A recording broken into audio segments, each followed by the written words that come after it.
Guinée, Alpha Condé sanctionné par les USA pour violation des droits humains et corruption. Publié le 15 décembre 2022 par Miadjo, les USA ont publié une liste de plus de 40 personnes et entités dans 9 pays, sanctionnées pour des raisons de corruption et d'atteinte aux droits humains. 2 ex-dirigeants ouest-africains y figurent. L'ancien président de la Guinée, Alpha Condé, photo, et le fils de l'ancien président malien Ibrahim Boubacar Keïta, Karim Keïta, sont, tous les deux, accusés par le Bureau de contrôle des actifs étrangers, OFAC, du département du Trésor américain de, respectivement, grave violation des droits de l'homme en Guinée et corruption au Mali. L'information a été rendue publique vendredi 9 décembre par le gouvernement des États-Unis. Selon la note d'information, les forces de sécurité guinéennes ont commis des actes de violence contre les partisans de l'opposition d'Alpha Condé jusqu'au référendum constitutionnel de mars 2020. Pendant et après l'élection présidentielle guinéenne d'octobre de la même année,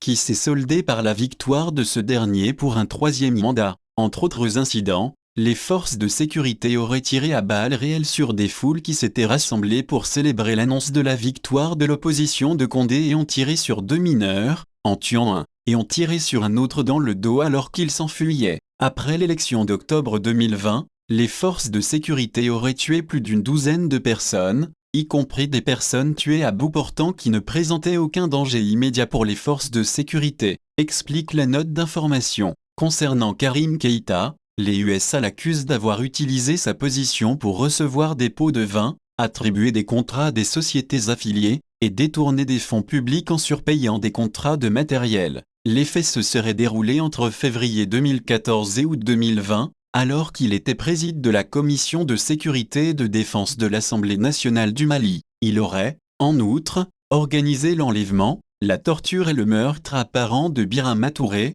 un journaliste qui enquêtait sur l'implication de Keïta dans la corruption. De multiples témoins affirment avoir vu Touré dans une prison gérée par les services de renseignement maliens, avec des signes évidents de torture brutale. Au moins un témoin a affirmé avoir vu le corps apparemment sans vie de Touré sortir de la prison en présence de Keïta, révèle le communiqué du département d'État américain. En conséquence de ces accusations, l'OFAC a décidé de bloquer tous les biens et intérêts dans les propriétés des 2 personnalités incriminées se trouvant aux États-Unis ou en possession ou sous le contrôle de personnes américaines. La note d'information précise que la mesure concerne également toutes les entités qui sont détenues, directement ou indirectement, à 50% ou plus, par l'ex-président Alpha Condé et Karim Keïta. Notons que Karim Keïta s'est exilé en Côte d'Ivoire, où, selon le gouvernement américain, il occupe le poste de PDG de Conijan Strategic Marketing. Quant à Alpha Condé, il vit en exil en Turquie alors que la justice guinéenne l'a inculpé pour crime de sang.